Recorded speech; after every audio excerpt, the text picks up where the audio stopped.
Good evening. Welcome to Fresh Natural Live. It's another Monday, and it's another time for us to share some wonderful information with you. I hope your day's been going very well. It's been nice and warm here in Houston. I don't like the word hot. We got up to 101 degrees yesterday. I think we're in the high 90s today.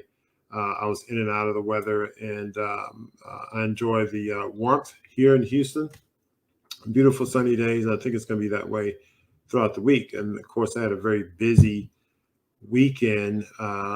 We're doing some upgrades at our health and wellness center, and we're expanding our nutrition center and some other things. And so we had a little bit of a break in our gate late Friday night, early Saturday morning. So that sort of threw things off for me for the weekend. But other than that, it was a great weekend. It was productive, and so was today. So I hope you had a great and productive weekend, as well as a great and productive start of the week this Monday. We're going to be talking about gardening, and I think you're going to really like this show.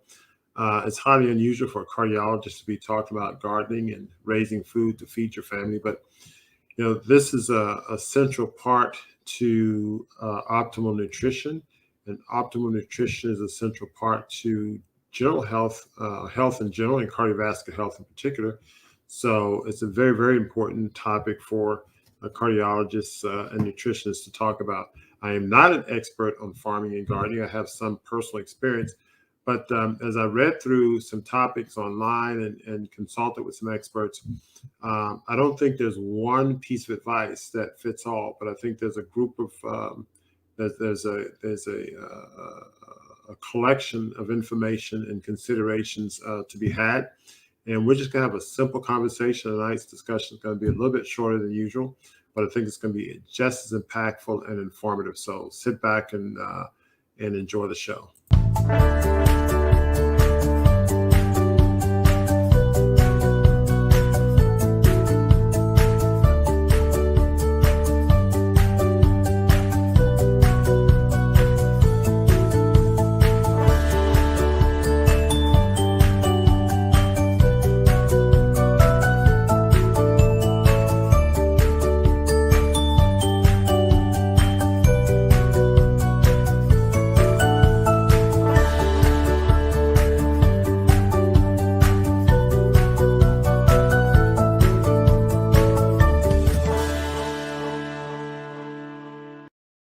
Okay, welcome back. Welcome back. So as I said, we will be talking about how to grow a garden to feed your family.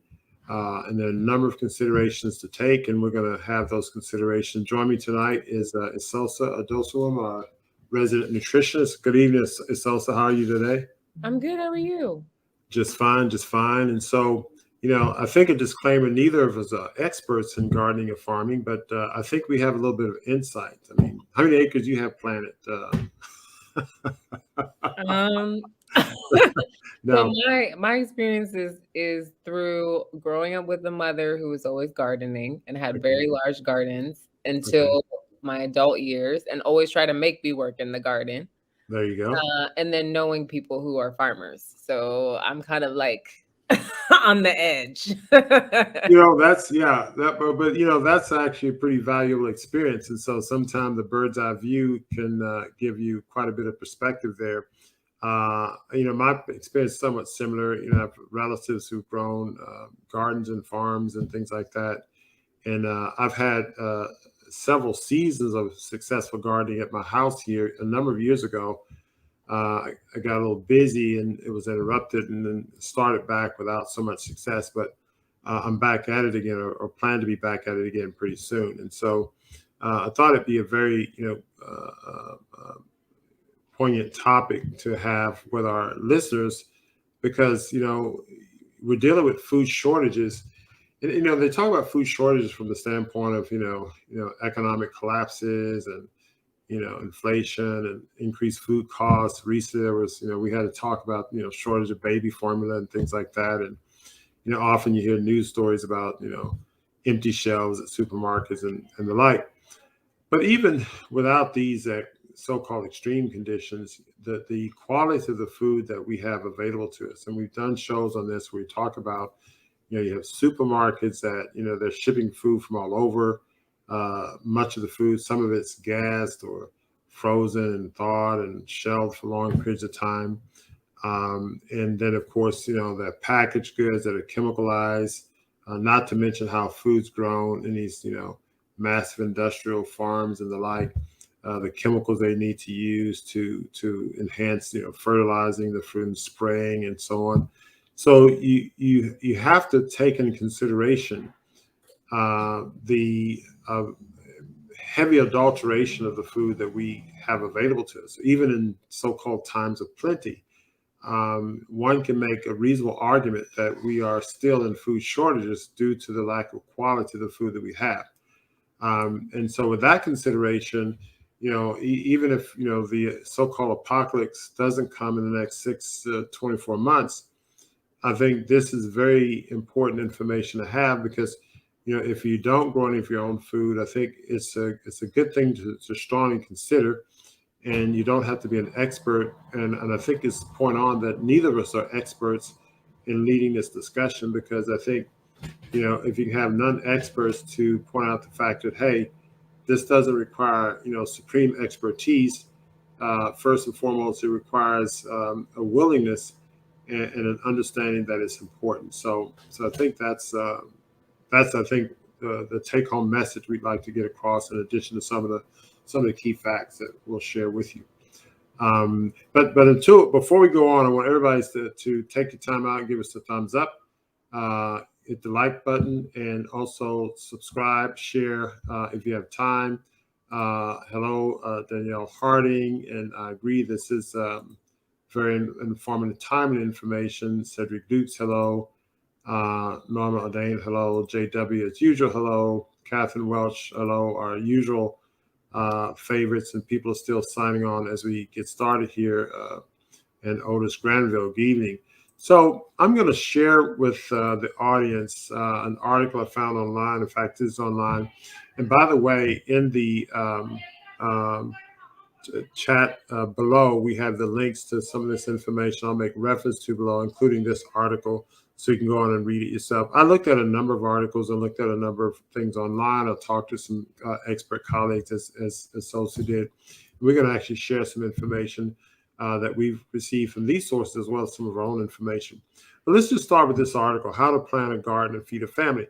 And more so than the content of the article, I wanted to share some of the things, considerations that are raised by the author, which I think are quite good. Also, I made notes of about 9 points to consider when growing your own garden. I think these 9 points would be important. So once I kind of discuss this article, I'm going to go into those 9 points. So if you want to take notes, feel free to do so. But, if you've grown vegetable before, you like other gardeners, so you talk about experience level. Many of you may have grown before, you may draw on some experience, you may not draw on some experience. But the first major point they start off with is plant what you enjoy. So especially if you're getting started, if you're new to this, try to plant some foods that you're going to enjoy eating. So if you like eating tomatoes or cucumbers, asparagus, start with those foods there because, if you, or I should say, when you get success and then you eat the foods that you like, you'll notice the superiority of the food that's fresh grown from your garden to what you buy in the supermarket. And that reward of eating the plant foods you like will, probably encourage you to continue to grow more. So also, consider what you're growing now. People talk about analyzing your grocery bill. That's probably an ad, but canning and preserving. Now, I've never done any canning or preserving, and this is one of the points that I'll make in the pointing session. But there are many people who grow things. And this depends on the region, how many growing seasons you have. You may have to grow a lot of certain types of things and can and preserve. Be careful on canning and preserving. In fact, we may actually do a show on canning and preserving the healthy way because, oftentimes, they cook, say, fruits down and put lots of sugars in them. That may not be the healthiest way, but there may be some healthier ways to can and preserve we'll discuss. But I mentioned this, or the article mentioned this in the context of considering what you're going to do with the excess produce. They talk about extending the season. You can have greenhouses. Now, this image here shows a seemingly large greenhouse. Now, if you're new to this, obviously you're not going to invest in a large greenhouse, but you can do something on a smaller scale, especially you live in an area where your winters are long and your growing seasons are fairly short. We're here in the Houston area, and we really have we can grow all year long. However, in the very heat of the year, our greens don't tolerate the heat very well, and some other vegetables don't either. And so greenhouses actually help us here in the opposite way, may help people in the north. So greenhouses can be very helpful. Now, they mentioned here to calculate yield and plan rows. I'm actually going to share with you, and I'll put this on the camera. There's a little grid here, and there's a link to this little spreadsheet that a university calculated created and calculated how many rows you need to plant for a certain yield. Now, it's pretty broad, but it gives you a good starting. So we have that as a resource. Be flexible in terms of what you plant. The flexibility is going to be required in terms of the seeds that are available, what's available to you in your area, and the like. And so this I thought was a pretty good article. I didn't go through the details of it. I skimmed it, read through it, then skimmed it several times, and thought it was a pretty general article that would be helpful in terms of just sort of looking at some general points. However, I did get some very specific points in terms of what to consider. So, and I looked at a number of different shows, and one gardener actually had a pretty good outline of what to consider. Because really, when you're talking about gardening, you're talking about growing your own food, you really have to consider what's good for you. And I'm going to take this down.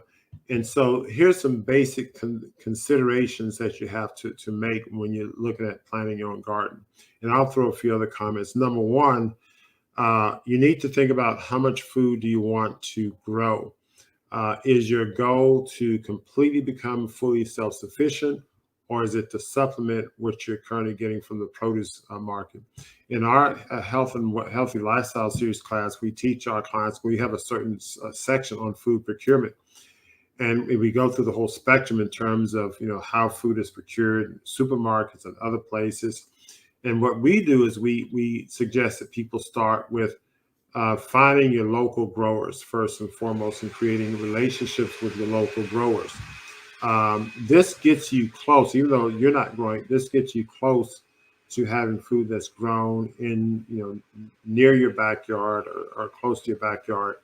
But start relationship with those growers, because you're buying from them, you're supporting their businesses. As you start to do things on your own, they may actually give you some pointers or some tips. They are experts in your community, and you're not necessarily a competition to them if you grow your own. In fact, in our area, we have an organization called Plant It Forward, and some of the growers will actually help you grow things on your property. So it just depends on relationships that can be made. But I said that to say this: most of you are not going to be expert growers, are not going to have large farms or the like.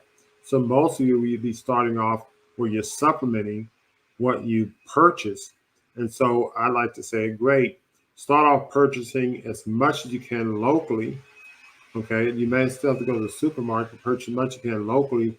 Then what you can do is grow what you can. So for instance, if you only have a balcony or front porch, whatever the case is, you may get jars out and grow herbs. Okay, so grow some herbs and seasoning, for your meals, and then purchase your greens or whatever it is from the local growers. So you got fresh food from your own growth, etc. Then over time, and again, you consider the things you like. You may grow, fruit or something. Or the best watermelon I've had, and I've grown watermelon over several seasons here in the Houston area. The best watermelon I've had grew out of pots. The sweetest, they were little small ones. I have had some successfully grow out of the ground, but the best crop I've had grew out of pots. And so you can start with something that you may not think will grow out, and pots. Sweet potatoes, for instance, grow very well in buckets and barrels. So you have a nice sized back porch or patio. You can get a barrel with, or, organic soil, and you put the sweet potatoes in. Those things reproduce, year after year. And there are other plant vegetables like asparagus are easy to grow and so on. So you can start off by supplementing and growing your own. If you want to gravitate toward becoming fully sustained and maintain your whole family, you want to then consider how much land you're going to need to do that. Now, the recommendation were all over the map with this. Often you read, including the article I shared with you, they say, about 100 to 200 square feet per person in your family. Looked at another YouTube show. Well, you need to do about 3 to 4 times what most people say. So that's maybe 3 to 400 square feet. I think you start off with what you have. If you have 100 square feet, let's say you have a family of 4 and you have 400 square feet, maybe you have 1,200 square feet, maybe start with 400 of it or 600 of it. Plant as much as you can. Well, I think it's going to be a matter of trial and error. So that number one consideration, do you want to supplement and become fully sustained? Many people want to start off supplement and grow fully sustainability. And I think that's a great, goal to have. Even if you don't quite reach it, it's a great goal to have. And that's really where I am. I'm starting off with supplementing and working toward as close as I can get to self-sustainability. Number two, this expert say you have to consider pests and diseases. Now, granted, not being experts in these things, when you grow some things, pests and certain things will, kill it off or do whatever. And this is when you have the relationship with local growers. You can talk to them. There may be some tips and things you can look online. So if you're trying to grow a cucumber and your cucumber plants, eat up, just Google, hey, common pests for cucumbers in the garden. And I bet you'll find something online that's going to give you not only the information about what are the common pests, but how to counter those things in a natural way. So consider, pests and diseases. And these things aren't inherently bad. It's all part of nature. And so these are things that you want to naturally, work around. Also think about your soil health. When I started my garden in the Houston area, I ordered a soil. I had about 40 yards, which is one large dump truck full of soil brought down from a town up north of us. And in this place, they compost their soil for 2 years. So it's on a 2-year compost. And so I started my raised beds with that. And when I started again, I did the same thing. And so you want to consider your soil health, try to get the healthiest soil that you can get. I know some growers with small farms, community gardens and the like have had their soil tested. That's something that you can use as an option. Daniela Harding says baby steps. I agree. And all of these things are baby steps, and it just depends on where you are as to what the baby steps. So that's 3. So number 4 is the weather. Consider the weather. Here in Houston, we have, our summers are hot. And so we consider that. We, in the late winter, spring, and early part of summer, the summer's mild and greens are great. It's great harvest for greens. As we get toward the summer, root vegetables tend to be better. The watermelon, some melons are good. So know the seasons that you have. If it's too cold, many places are very cold, half the year, maybe more than half the year. So your growing season is going to be limited. But determine if it's the weather that you have at the time you're planting. That's going to be important. That's number 4. Number 5 will be the seasons. As I alluded to earlier, some places have, year-round growth. And here in the Houston area, we really have, we can grow in all 4 seasons. Now, we can't grow everything in all 4 seasons, but we can grow some things, and there's a certain amount of overlap. So we don't have to plant everything at one time, as opposed to other places. You may have to plant a greater abundance of certain produce at a shorter period of time. So become aware of the planting seasons of your region. That's number 5. Number 6, the variety that you can plant must be researched. So, I tend to rely on the seeds that are available here in the area. So I'll go to local feed stores in various places, and And oftentimes the feed stores, they'll give me insights. I have some growing books. And typically the things that can be grown in this area, which is an abundant of produce, we tend to grow here. So, but again, know your region and know what variety of plants you can plant in your region.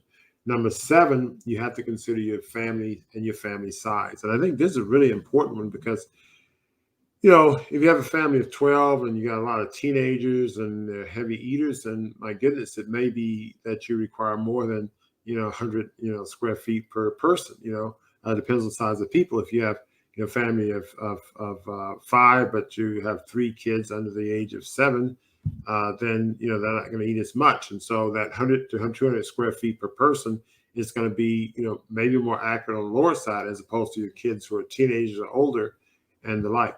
And then to the extent that how much everyone eats plant foods is going to play into that. So you'll have to make adjustments based on your plant side. They also made an 8th point of preservation of food that was alluded to in the article. So, do you preserve your foods? Do you, freeze them? If you grow fruits and berries, like we got berries from local growers, we freeze them. And other types of produce and things you can freeze. And then also consider your planting method. Now, the method I've used and I try to stick with is planting in the soil.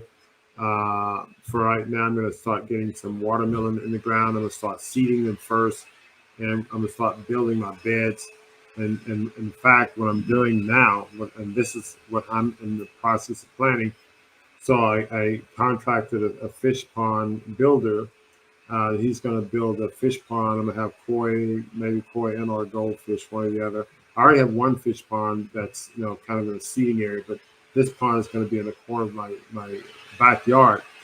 And I'm going to map out a region of my yard. I have a nice sized yard, a region of my yard where I'm going to plant my beds. But what I'm going to do is I'm going to drain water from the bog of the pond. So it's going to have all the nutrients from the fish stuff. I mean, because a bog filter filters the water. So all the fish poop, the algae, all that goes to the bog. And so I'll be feeding and watering my plants from the bog filter. And so that's what I'm setting up to do. So it'll be soil grown plants, watered, hydrated from a bog filter with all the nutrients there. And so I plan to try to feed it naturally. Many people may want to try hydroponics, and many people may want to try a number of different things. I mentioned barrel planting with soil. So consider your planting method. The amount of room you have may affect that, and other resources may affect that. But all of these things that can be beneficial in terms of helping you out. The last thing I want to do is share with you, and this a link to this is in the notes below. And this is a very busy slide, but essentially what this is, and I'm not going to go through the details, but you see here a list of vegetables on the far left column here. And then it says amount needed for one adult in these first 2 columns, number of pounds and the feet of row. And then amount needed for a family of 4, okay, fresh use, okay. And so that's the pounds and the feet of rows, amount of plantage. Amount needed for one adult processed storage goes to that. Same with family of 4 processed storage. And then they go through spicing, yield per 100-foot row, et cetera. So I think it's a good starting point in terms of giving you some information. And as I said, the link to this is in the notes below in this section. And I think something like this would be helpful. It's not like you have to be that precise or scientific, but it gives you an idea, a reference, if you will, of a start. And I think that's always helpful. So I'm going to pause right there, and we'll take a quick little break. And I'm going to come back. I'm going to get Asosa's take on some of this, and we'll look at questions and wrap up with questions and final remarks. Y'all stay tuned.